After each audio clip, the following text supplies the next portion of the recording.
I'm a qualified butcher as well, but that's really irrelevant. It's just an interesting piece of useless information. I started teaching when I was 30, finished teaching when I was about 32, started my own business, had my own business for about 12 years. My wife and I had our own business for about 12 years. And it was pretty successful in that business. We grew it to a turnover of over $4 million, and we had 120 odd staff. Throughout my business journey, I suffered from burnout, and the burnout was so significant for me that I developed depression, and I was diagnosed with depression. That was about 6 years into our business journey, and we actually put our business into voluntary liquidation. Turn on audio. There we go. Hey, kia ora everybody. So good to see everyone on such a wonderful Christchurch day. I think most of you are from Christchurch. Lindley, you're dialing in from down in Wanaka. Is that right? Yep. Hey, very nice. Now, this workshop's been recorded. If you do have to duck away early, or for those that have missed it, you will get a recording following this. So hopefully you're all okay with the recording. So there's still a few more that have registered that may just jump on and as we go through. I'm just going to get started with a presentation, and hopefully by the end of the hour you'll have left somewhat enlightened. Here we go. Now, just making sure that there is no issues with technology. Everybody can see the big image of me eating an elephant with a knife and fork. Yeah. Yes, so props to you, Craig, for the use of AI there. Very, very close likeness. Yeah, it does look like me. I do say to my kids, there's just perhaps a little bit more grey around here than I have.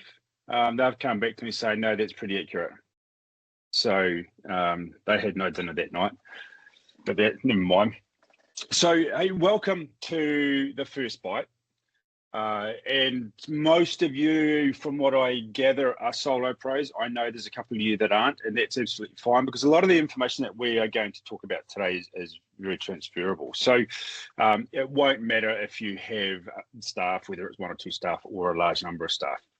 So firstly, I think it's important when you're listening to anybody giving you information and bits and pieces that you understand a little bit about that person. So I just want to do a really quick intro of who I am and what my background is. So I'm a qualified butcher as well, but that's really irrelevant. It's just an interesting piece of useless information. I'm a qualified teacher.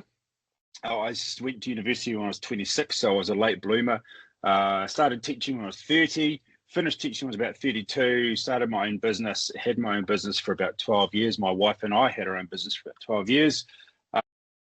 And it was pretty successful in that business. We grew it to a turnover of over $4 million annually, and we had 120 odd staff, which in itself was a significant challenge, as some of you will probably appreciate. The reason I got to where I got to now, and there's a long story to that, or there's a bit of substance there. I'm not going to go into it in too much detail, but throughout my business journey, I suffered from burnout, and the burnout was so significant for me that I developed depression, and I was diagnosed with depression. That was about 6 years into our business journey, and then go forward another 6 years to March last year, and we actually put our business into voluntary liquidation. So I've had a couple of challenges, and I know there's some of you will have similar challenges, or there's things that happen in our lives, right? If I go back to that period of burnout and depression, and that diagnosis of depression, it was an interesting time for me. And I say to people, if you stood at my gate and you looked up at my life and you were to say, well, does this guy have depression? You say, hell no, how can he? I have a beautiful home. I have 5 beautiful children. I have a gorgeous wife. We've got a caravan, we've got a spa pool, we've got all those sort of trappings of success, I suppose. We've just been overseas on an overseas trip. And you go, well, how can you, what's wrong with you? How can you be depressed? We know that sort of mental health doesn't It doesn't pick and choose. But for me, I wanted to know what drove me to that point. How did I get to that point in my life? So I did a lot of reflection, a lot of reviewing what I was doing, how I was doing it. And I came up with the understanding that the way I was working directly, and I mean this sincerely, contributed to my burnout and subsequent mental health challenges. And I say that because when I look back, I was 100% reactive in what I did.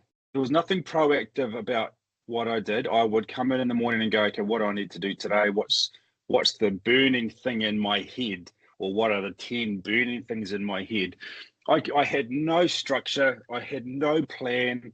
I would wake in the middle of the night, if I could even get to sleep, with all these things on my mind that I should have done, I could have done, I need to do tomorrow, and that I'd forgotten about completely. So the way I worked just directly contributed to that burnout and subsequent depression diagnosis. So when I put my business into liquidation, I had a bit of a break, which was kind of nice, to be fair. And then I sat down with a friend, and a friend said to me, "Oh, well, you're too young to retire, believe it or not. So, what are you going to do?" And he said, "What are you passionate about? What do you love doing? What do you know? And what does your experience provide for you?" And all of that pointed to, I'd done a lot of work around work behaviors and skills to increase productivity and performance, because that was what led to my initial diagnosis of depression. And I guess if I look back over my professional career, I've always wanted to help people, hence going into teaching, and the business I had was similar. So I thought, if I can teach some of these skills to people and they then don't go down the road I went down, that's a win, right? That is awesome. If I can do that and I can stop someone from getting, burnt out or getting depression or anxiety or significant amounts of stress, then that's a win for me. I know I have the skills and the knowledge to do that. So I did. And that's where ProMind Solutions was born. So I look at predominantly productivity and performance. And productivity comes in two streams, and we'll all know this. So there's the human behavior side of things, how I do what I do, and then there's the policies and systems side of things. Now, we're not here to talk about policies and systems today. We are here to talk about the human behaviors. The other side of that, as I said, is performance. And this is perhaps not a popular opinion, but I'm not a great fan of high performance. I'm a huge believer in better performance. For me, high performance suggests a ceiling. Here's high performance, you want to attain it. What do I do when I get there? Also, it's like that super. If everybody's got a superpower, no one's super anymore. So if everybody's performing at a high level, does that just shift the bar and we're all just chasing our tails again and again and again? Whereas for me, better performance, if we focus on better performance, being a little bit better every single day, there's no ceiling to that. We just keep growing, we keep learning, we keep developing. Also, and I put a post on LinkedIn a wee while ago, and some of you may have seen that, quite possibly not. If I'm playing rugby for a local side here in Christchurch, say Burnside Rugby, and I want to be a high performer, right? Because that's what we talk about. I want to be a high performer. So next year, a high performance in rugby is playing for the All Blacks. So next year, I'm going to play for the All Blacks. Completely unrealistic. Right? I've got to go through a number of steps before I get to that level of high performance. But if I can be better every single day, and if I can concentrate every season on being a little bit better than the previous season, that might be my ultimate goal. That might be my destination. So I'm a huge believer in better performance as opposed to just chasing high performance. And I will say at this point too, please feel free to unmute yourself. If you want to ask questions as we go through, or you want to comment on something I said, by all means. This is not I don't want to just sit here and talk to you. It is a bit of a conversation. So feel free to unmute yourself at any time.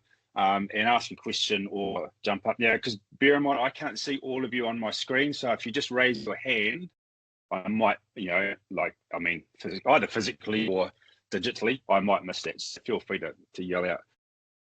So I want to talk today, as I said, about human behaviors and what are those human behaviors that we can change. And as I said before, most of us are solo pros, right? So, and being a solo pro, the majority of solo pros come from, and in fact, I just had a really good conversation just the other day, Claire, with you about this, right? Solo pros generally come from a corporate environment. So I work for a company. I'm really good at what I do. And now I want to go solo. I want to bring my knowledge to the world on my terms. So I'm going to work for myself. So we go from this environment of many, and I am siloed within that. So my job is, IT. I push the zeros. Someone else pushes the ones, right? I do all the zeros in IT. That's my job. And I want to teach you else how to push the zeros, how to do the zeros. So I'm going to go at my own. What we often forget is that if I go out on my own, I automatically become a business. I'm not just a trainer. I'm not just a contractor. I am now a business. And there's a lot of hats to wear when you are a business. And we often go into this environment, I'm going to be a solo pro. It's going to be amazing. And if I think about my situation, my business, I'm just going to spend all my days training people on these wonderful skills that I have, and it's going to be amazing. And because that's what I love doing. That's what I want to do. I just want to train people. I want to talk to people and educate people. It's going to be fantastic. What I've forgotten is that I need to have the people first to educate. So I've got to do some marketing, some advertising, and some promotional work. I've also got to make sure I charge those people. Otherwise, I'm not going to have any money to have any more clients. So I've also got to do my accounts, my invoicing, my profit and loss, all of those things. So there's more to being a solo pro than just doing the thing that you love. That's a big part of it. That's why we get into it, but there's more to it than just that. And we need to understand that. So that's where the challenge of all of these different hats comes in. And that is why I've called this the first bite, because this is the first bite, which leads into eating elephants, which is, the old saying, how do you eat an elephant? One bite at a time. So how do we tackle our beast of a business when we're on our own? One bite at a time, okay? So most people, and there may be some exceptions here in this workshop, most people go to work, or they get up and they go to their kitchen table where they work from, doesn't matter, and they sit down and they go, okay, what do I need to do today? What is my number one priority for today? The reality is by then it's too late. If you are sitting down trying to think about the thing that needs to be done today, it's too late. It should have been done. But this is the way most of us work, right? So we sit there and then we go, okay, this is what I need to do. I need to do this task because it's due tonight or first thing tomorrow morning. So I'm going to get started on it. And then I check my emails, right? And then someone rings me. So I have a phone conversation. Then I go back to doing my job, my task. Oh, and then I'm working from home. So it's a lovely day. So I'm going to put the wash on the line. And then I go back to my task. Then I'll just check my emails again because I sent an email earlier and I really need the answer to that. So I need to check to see if it's come in. So I'll check my emails again.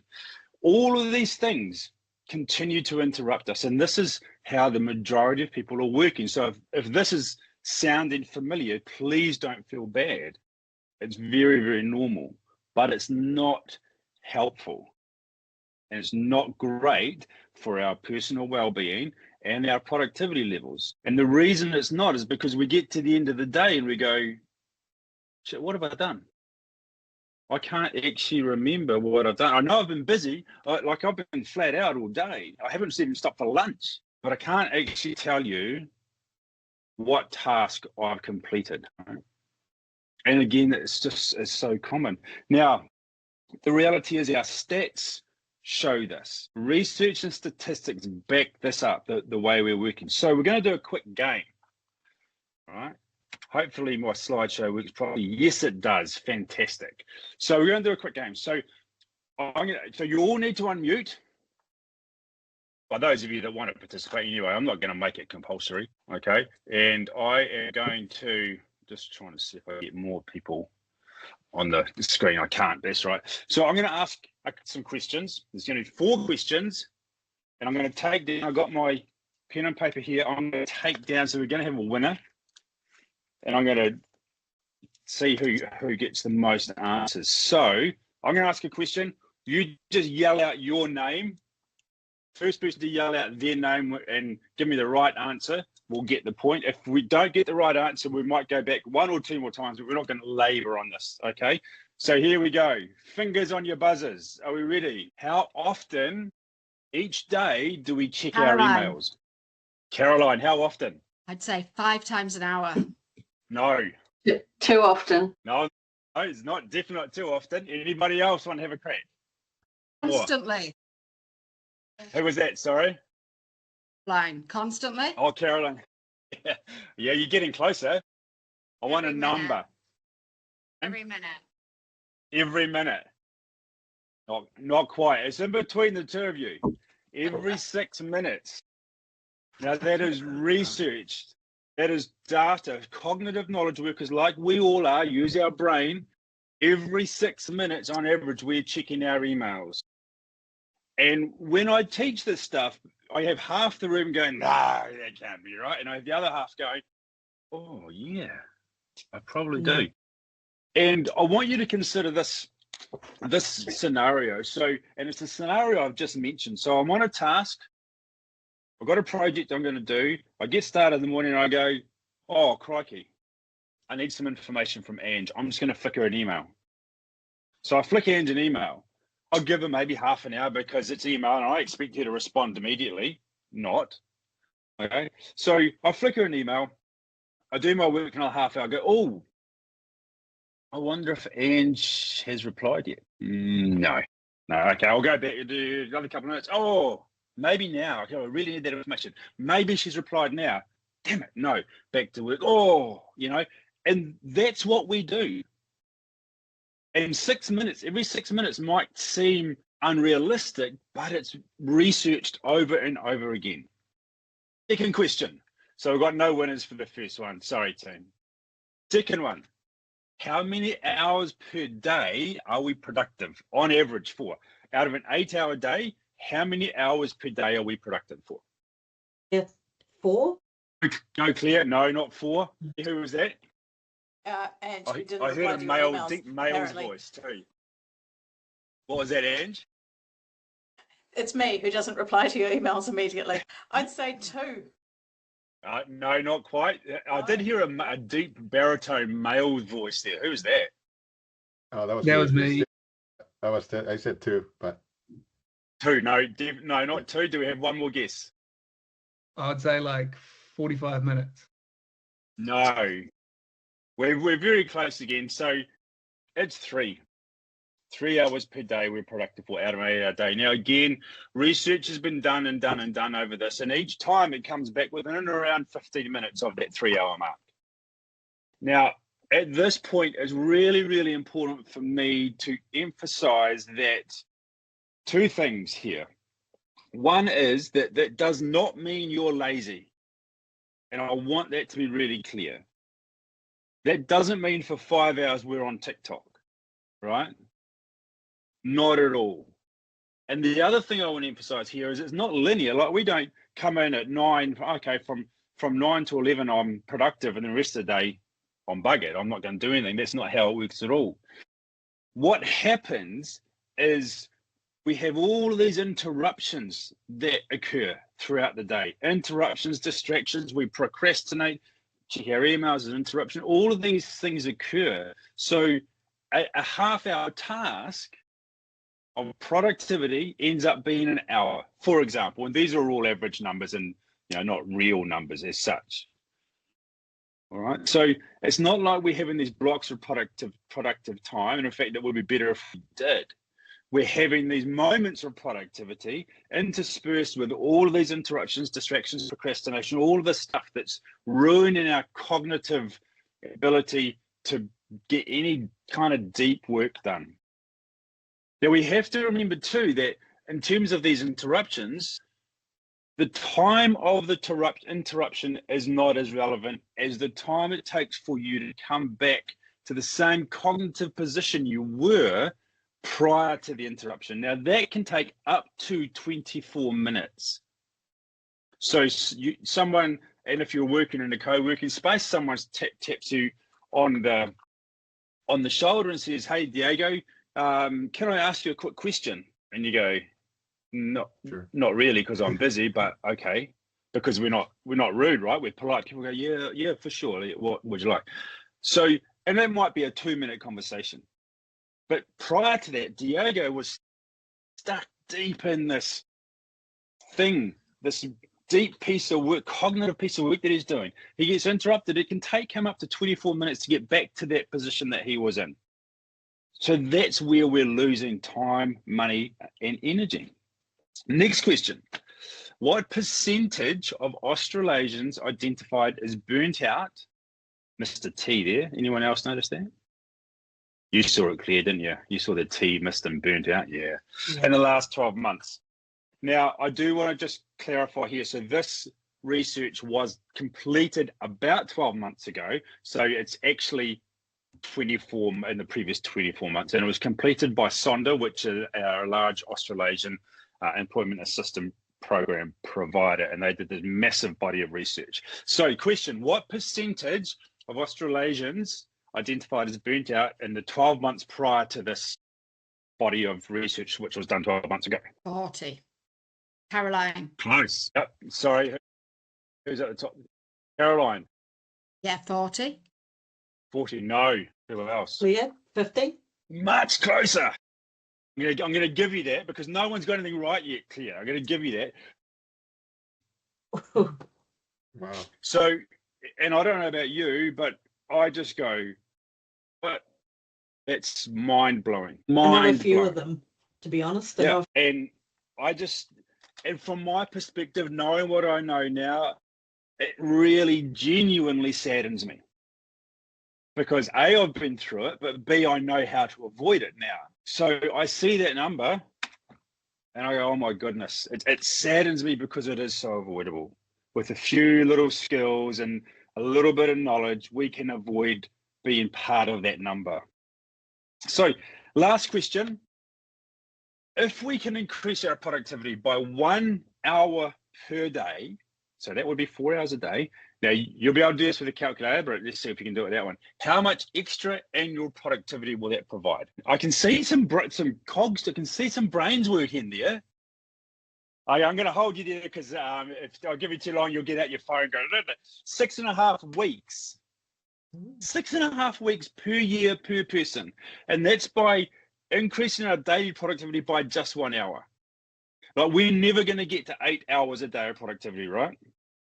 Not in what we do, because I'm not going to go into because why. It has a lot to do with the energy systems that our prefrontal cortex uses. So we can't be productive for 8 hours a day.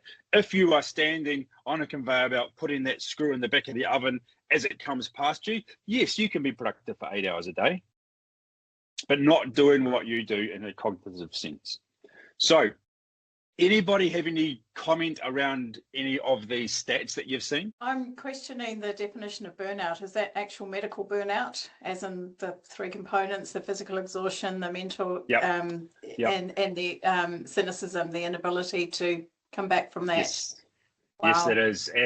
And in fact, the same research showed that 49% of people suffered from exhaustion. So there was a clear definition between what exhaustion is and what burnout is. And we're not going to go into that in this conversation, but there is a very clear delineation between exhaustion and burnout. Exhaustion, you can go on a holiday and recover from.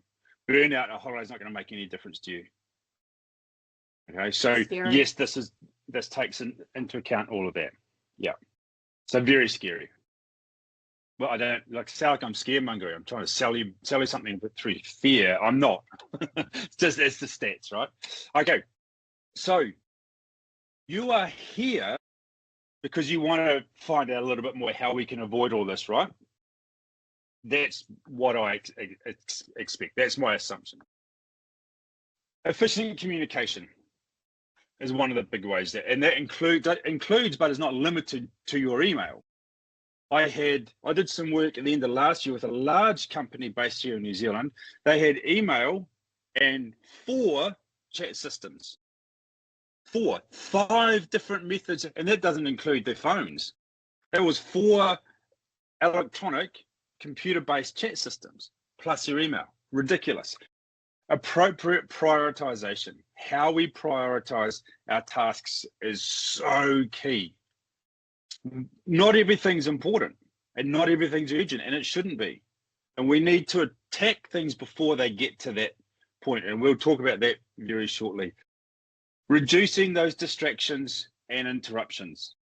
Now, the reality is for most of you as solo pros, it's going to be more of the distractions than the interruptions, right? Because a distraction is generally an internal thing and an interruption is external. So a distraction is my cat. Now I want to go and spend 10 minutes petting my cat, right?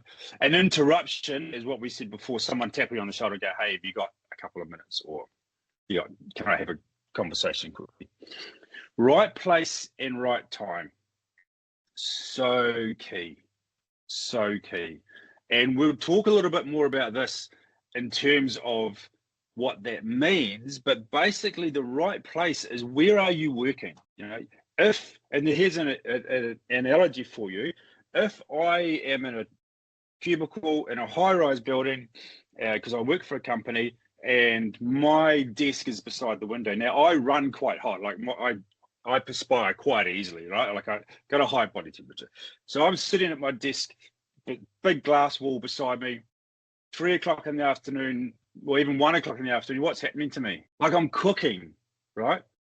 I've got that really uncomfortable sweat dribbling down between my shoulder blades. I got all this glare on my computer screen. I go to take a drink of my water bottle and it's lukewarm because it's been sitting in the sun, and I'm just bloody miserable. And I'm not going to get any work done. So the where matters. And for you as a solo pro, are you sitting in a purpose-built office that's created for you, or are you sitting at your breakfast bar or your kitchen table with all of those potential distractions around you? So the right place is important, as is the right time. There is no point whatsoever in you flogging that dead cognitive horse. If you're a morning person, if you're an early bird, a morning person, then most of you, your productive time is kind of between 9 and 11:30, most likely. So if you're trying to do some deep work at 3 o'clock in the afternoon, it is pointless. And some of you will recognize that within yourself. So right place, right time is so valuable. Working with purpose, understand your why. And if you're a Simon Sinek follower, you'll understand it. Know why you're doing what you're doing. Be purposeful and be deliberate in what you're doing on any given day, and reduce procrastination. Now, another stat for you is that 82% of us procrastinate. I think that's probably a little bit low. 20% of us procrastinate chronically, meaning like all the time. Like my teenagers, they procrastinate chronically, especially when I ask them to do the dishes. Okay. So these are some of the behaviors that we can change to make a real difference to our performance and our productivity levels. So before we get into some of these solutions for you, I just want to introduce you to the actual Eating Elephants program. So it's a 4-week program, and what you'll learn is, in week 1 is prioritization and structure. Week 2 is interruptions and distractions. Week 3, efficient email habits. and week 4 is managing procrastination. Now, those are the overarching titles. There's more involved in each of those, of course. What you get within that 4 weeks is we start with a meet and greet, which is just an informal, hi, how you doing? I am, this is what I do. I'm really excited to be here because of course you will be. There are 4 weekly 60 to 90 minute workshops, and each one of those is followed by a video Q&A. So you can jump in and ask any questions, seek any clarification. You may have a specific challenge that's come up for you that you want to discuss. Absolutely fine. You will also take away, as it says here, actionable tools, checklists, templates, and workbook that you can obviously use moving forward. Light-hearted support with serious impact. I like to think that's a bit of a plus. That's a bit of a bonus. As I said, I'm a teacher by profession, but I was a PE teacher, so I was always that cool guy.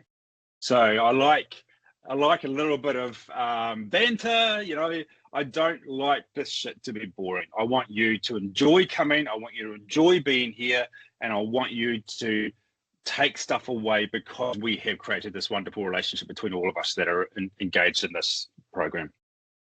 And we finish with a final wrap up, and that's again, it's about an hour, and it's really just going over all the things that we've talked about and making sure that we then implement them, because we know what it's like, right? We've all been to that PD. We sit there for 2 hours, bored out of our tree, and we go back to work tomorrow, and we go, oh, that was I remember that one. That was a great idea. I'm going to try that. The next Wednesday comes around, I'm getting slammed, so I just go back to what I knew, and all that information was lost. So my approach is very much a behavior change approach, and we want to implement as much of the stuff that we talk about as we can. All right, and that's my job, is to help you do that. My job doesn't stop at giving you the information. My job continues beyond giving you the information to helping you and supporting you to implement that information. Okay. Are there any questions about eating elephants? Love it. Now, is that your equivalent, Craig, of the beep test? That final wrap up? yeah, 80s, 90s what we're children doing. out there. Videoed beep test for everybody on that final one. The old beep test. I've got such fond memories of the beep test. I bet the PE teachers always did. No, I never did the beep. I didn't see any value. The beep test is a test of endurance. There's no value in it as a teacher. I never did it. I did it as an athlete. I've done it probably too many times, but no, not as a teacher. I'd rather bounce basketballs and hit badminton, shuttlecocks. That kind of stuff was much more fun. So that was more me. So if you are interested in eating elephants, for you, because I really appreciate you being here for the hour in the middle of what is a beautiful day here in Christchurch. Usually it's $199 for the 4-week program, but if you want to go in and sign up for the program, you can use Tuesday as a promo code, and it will take $400 off the total price for you. So for you guys, it would be $499.99, which is just a little over, what's $125 a week. That's coffees for the week, right? That's how ridiculous coffee is. Crazy. So I would love for you to join me on this journey. If you have any questions around this journey afterwards, you can email me and I'm happy to give you some more information. But let's carry on with what you're actually here for. So create structure. Sounds simple, but is anything but. And we often think about our calendars, for example, as the best way to create structure. So I'm going to put shit in my calendar. Awesome. The reality is using your calendar is not that simple either, because there's no point in me just putting stuff in my calendar without any understanding of how I work, any understanding of the timeframes involved, or without gathering as much information for that particular task as I can. The majority of us use our calendar and our diary for 2 things: meetings and appointments. That's it. Now, if you're a little bit more proactive, you might put in there, okay, I got my meetings and my appointments, and I'm going to block out time for admin, and I'm going to block project time out, and I'm going to block out time for accounts. And that's a step better, right? But it's still, it's fence sitting. I put in there some time to do my admin, but what am I going to do there? I'm not really sure. I don't know. I'll decide when I get there. So we're fence sitting. We haven't decided what the priority is in terms of my admin for this particular day. So when we create structure, we need to understand the value of time. Now, human beings as a species, we are notorious, and you can think about this yourself, we're notorious for overestimating what we can do in the short term. And we're awful at estimating what we can do in the long term. So we underestimate what we can achieve over a long period of time, but we never, ever estimate correctly. And there's a trick to how we can solve that problem. So we need to understand our time thieves. So what are the things that are stealing our time? Is it our emails or those distractions, interruptions, other people coming in? What are those things? There's our interruptions and emails. So to create structure, we need to understand what our priorities are so that we're putting the right things in the right time. And that's when we use our calendar or our diary. But as I said, there's a trick to that as well. We need to also understand what procrastination is and what it looks like for me and when it's going to occur, when it's most likely to happen. And that comes back to our time of day, all right, and our cognitive energy. Now, we could spend easily a whole session talking about our cognitive battery, our brain battery that drives what you and I will do. It's extremely limited, and we know that because at the end of the day, we're going, oh my God, I am just tapped out. Like 3 o'clock comes back, I'm done. All right. So we've got a very finite amount of cognitive energy that we can use, we can call upon in each day. How we use it really, really matters. And of course, there's external factors. One of the big things that I'm huge on with all of my training and coaching is reality. Reality happens, and we have to be prepared for that. So how we set up all of these strategies and skills all takes into account the fact that reality bites as well. And we need to be aware of that. It's important to have an understanding of the effect of multitasking on our cognitive battery because it drains it so quickly. And the time of day is just one of the most important things to understand about yourself when you work best. Are there any questions about this? Because this is really an indication that, and I guess to show you that simply wanting to create structure in your world isn't as simple as it sounds. And to do it well, there's a lot of other sort of subsets of skills that you need to have to be able to structure your day and your week appropriately. So, has anybody heard of the Eisenhower matrix? Who's heard of the Eisenhower matrix? Can't see anybody at the moment. Oh, a couple of you have. Oh, brilliant, brilliant. Who can tell the story of where it came about? Anybody know? No. Right. The Eisenhower matrix was created by General and subsequently President Dwight Eisenhower. Now, he came up with this because he was responsible for the invasion of Normandy way back in World War II.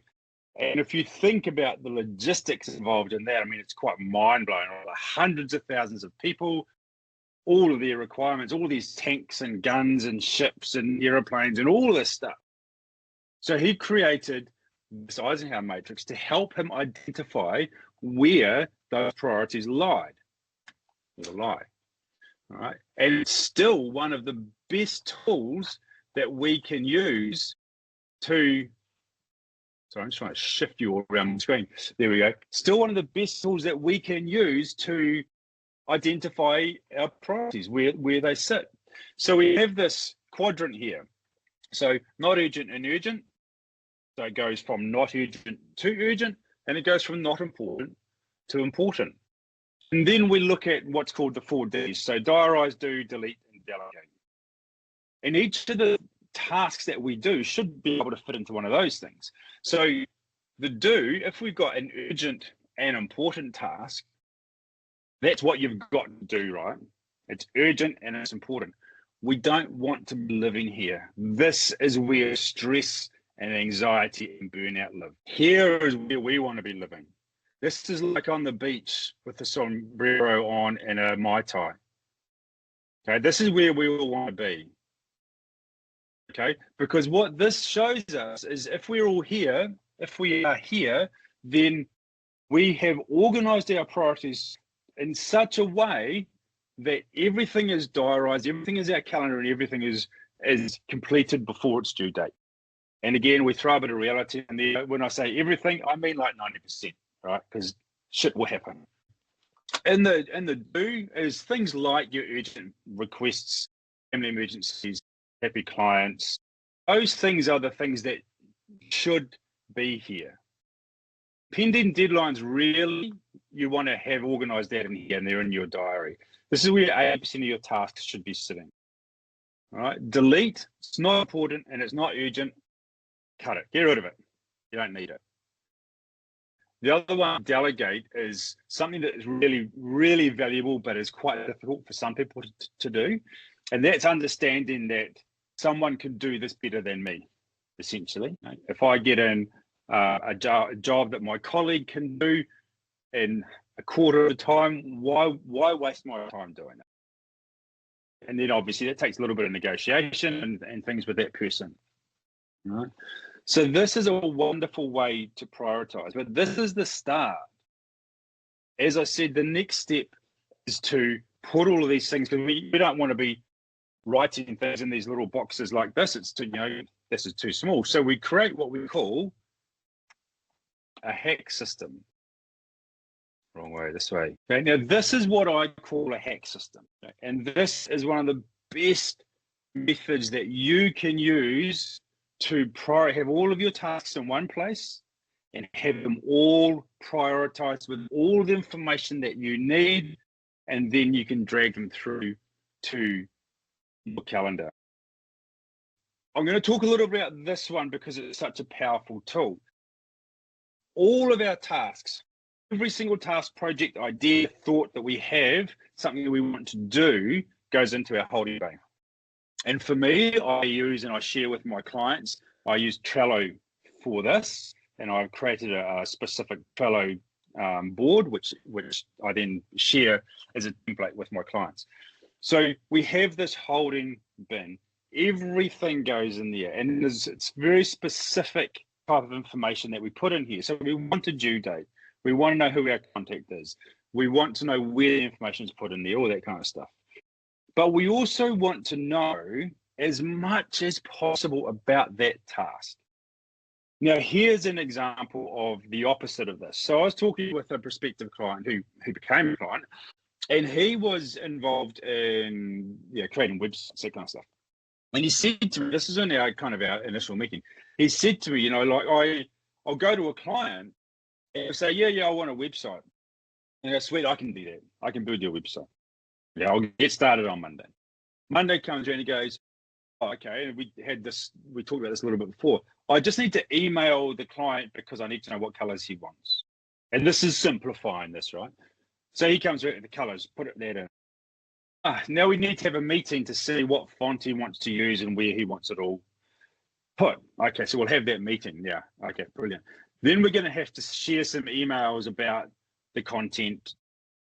So there's all these breaks in this task and project that are really unnecessary, because this guy kind of knew if he'd taken 5 or 10 minutes, he would have known that's the information I need to get.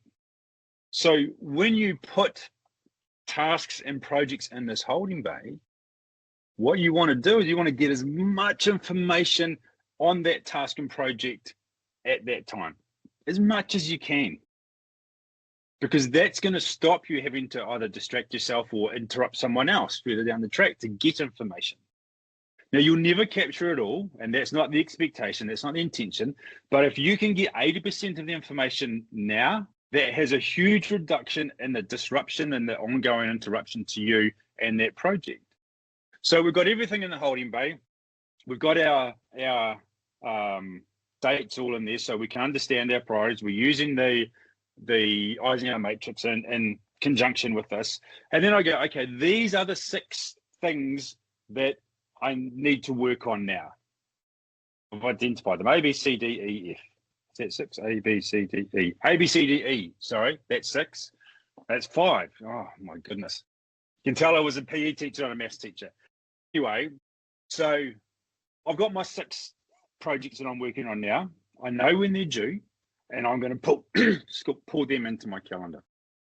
So the only thing I actually worry about is these 6 things here.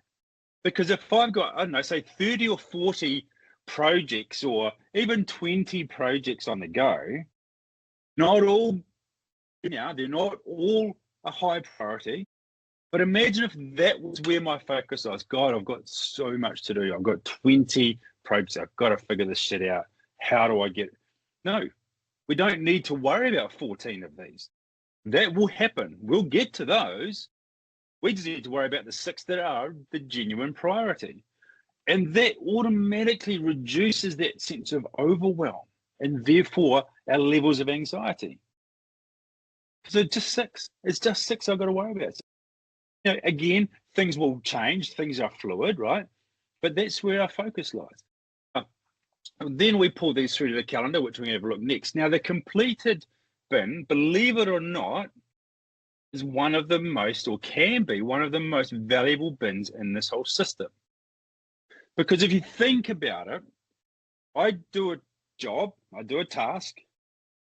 What happens to it after that? Where does it go? Like, it's off in the ether, right? I've done it. I don't need to give a shit anymore. It's done. Imagine though, if you were having a bad day, for example, oh, I've just had nothing. I've got nothing done.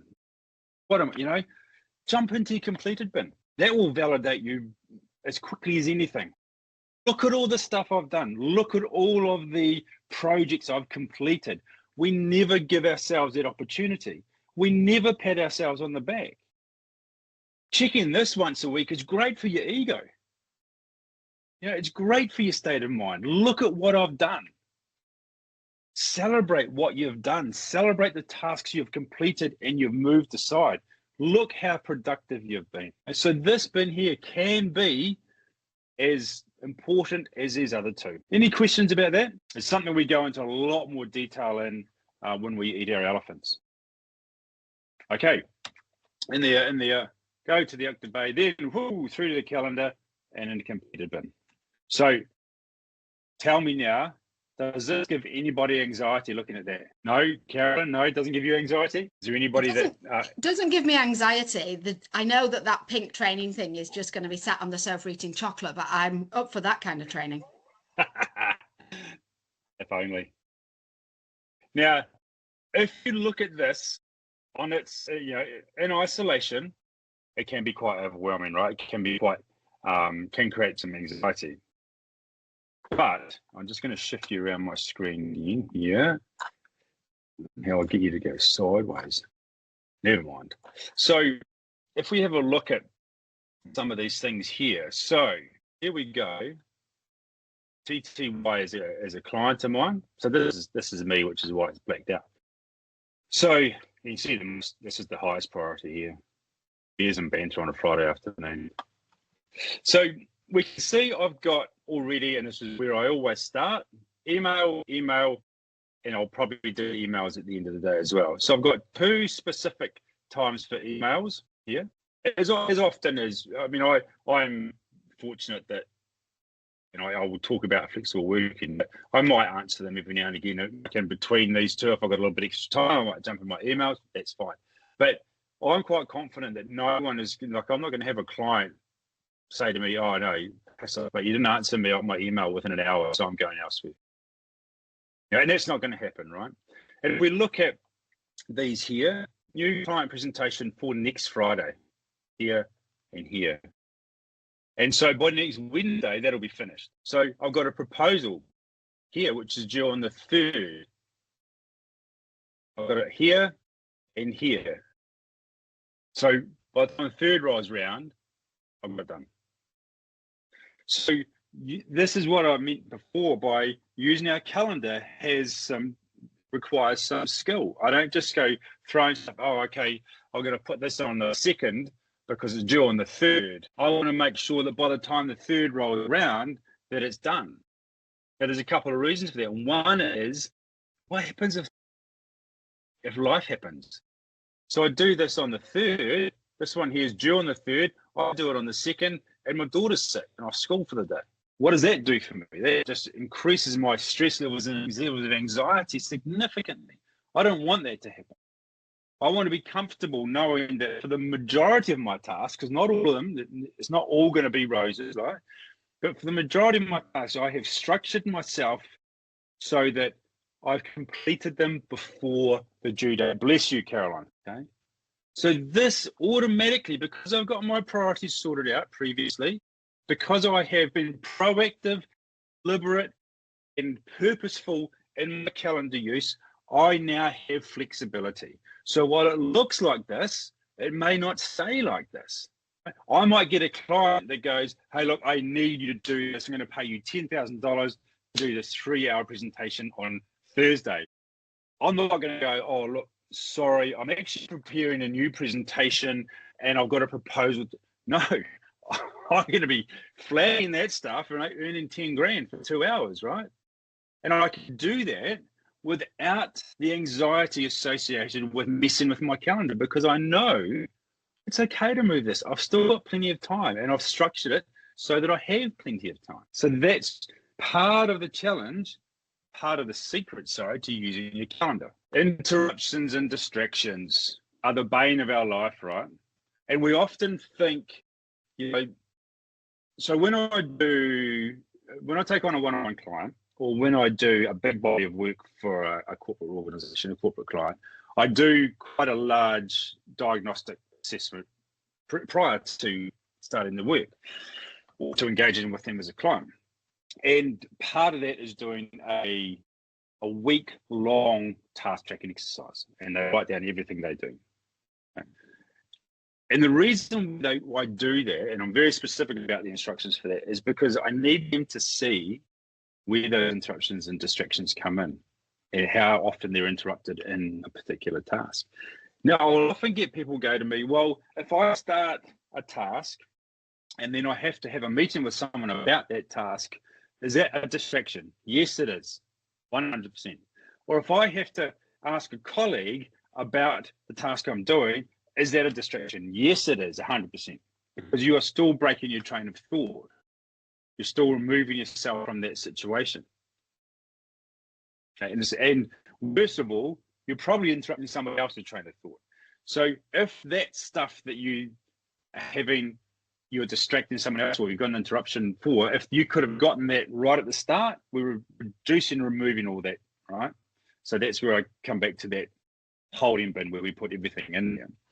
So the best ways to reduce our interruptions and distractions, but understand the value of our time. 60 minutes is 60 minutes. You cannot squeeze a minute out of that. You cannot get 61 minutes. It will always be 60 minutes for an hour. We need to understand that, and we need to understand the different value that my time associates. So for me, 60 minutes kayaking on the river has a huge amount of value, but 60 minutes vacuuming and mopping the floor has very little value. And then that helps us to also start to prioritize what's important for us. Your email and communication processes, the way you email and communicate, are a significant interruption and or distraction. Other ways, so learning how to do that far more effectively is a great solution. Batching tasks and the we jobs. So often what happens is we have these little jobs that pop up for work. I've got to email such and such. I've got to send a proposal. I've got to do this. All those little jobs, and we tend to do them in isolation.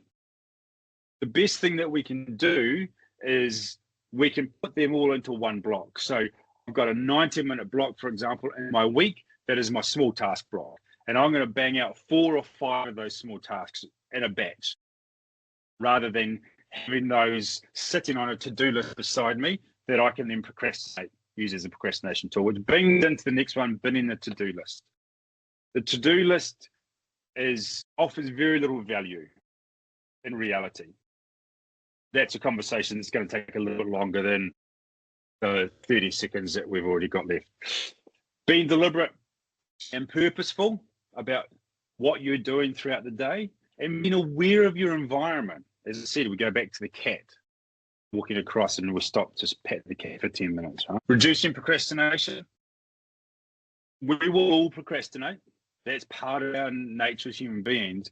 But what we can do is we can understand what our triggers are and then remove those triggers as much as possible. For example, when I was, when we had our business, we had a big office, and I had my desk, and we all had our own wee sections, and I would keep my desk a pigsty. It was always messy with papers and stuff like that. And I never kind of thought about it. And then after, as I said to you, I had this diagnosis, and I wanted to really figure this shit out and why I was diagnosed with this. So I started looking at all of my behaviors, and I realized that the reason I left my desk messy was because of the way I could procrastinate. So something would come up that I didn't want to do, or I didn't like it. I just, in my head, I go, oh, that's messy, man. I need to tidy my desk up. So I ended up tidying my desk as a way to avoid doing the job that I needed to do. So what I did is I made myself a rule that every day when I left, I had to make sure my desk was tidy. And it just removed that trigger. And there's other ways that we can do that too, right? Depending on what your trigger is. Email and communication. Now, because it's not just about emailing, it's bigger than just your email system. It's communication in general. But here's some really quick tips. Turn off your notifications. We hear that all the time, right? We very rarely do it. But do it.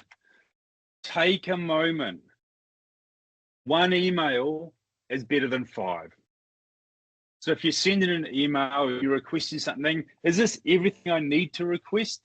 Is this everything I need from this person? Or am I going to fire us away and go, oh shit, I forgot to ask it, and I'm going to send another email. There's also that person's got to read those 2 emails. It's more anxiety in their inbox. Be precise and concise. One of the things that pisses me off the most about AI now is we have this AI tool for our emails to pull out the question of our email. I mean, are you serious? Just write the question. Don't write all the fluff around it. We shouldn't need an AI to decide what the question is that you're asking me. Just ask the question. I don't want to read all this fluff, and I don't think you really want to write it. So when we're using our emails, be precise and concise. Keep it as short and sweet, particularly if it's within a colleague or someone you know. If it's obviously a new client or a prospect, that's when you put your fluff in, right? Right time and place.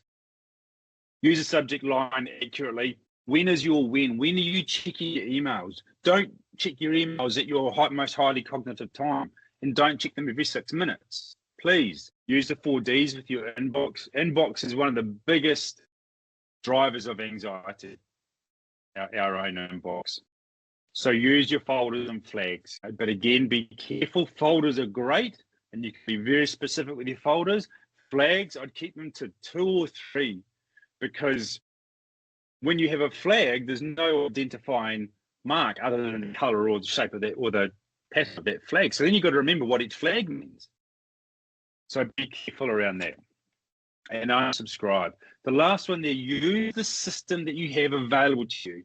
There's add-ons, there's rules, there's quick steps, there's so much that you can use that makes your communication so much more effective and efficient. And we look at all of those tools when we're eating the elephant. That is it. I'm just going to stop sharing this now. There we go. Thank you so much for joining me. I do hope that you have taken at least something away from this. Email address, you probably all have it, craig@prime1.co.nz. Feel free to email me anytime. But if you want to join up on the program, I am going to send you an email very quickly. And I would love to see you in a couple of weeks at No Worries, Ange. We're all going to get going now when we eat elephants. Take care. Thank you so much for joining me. Thank you.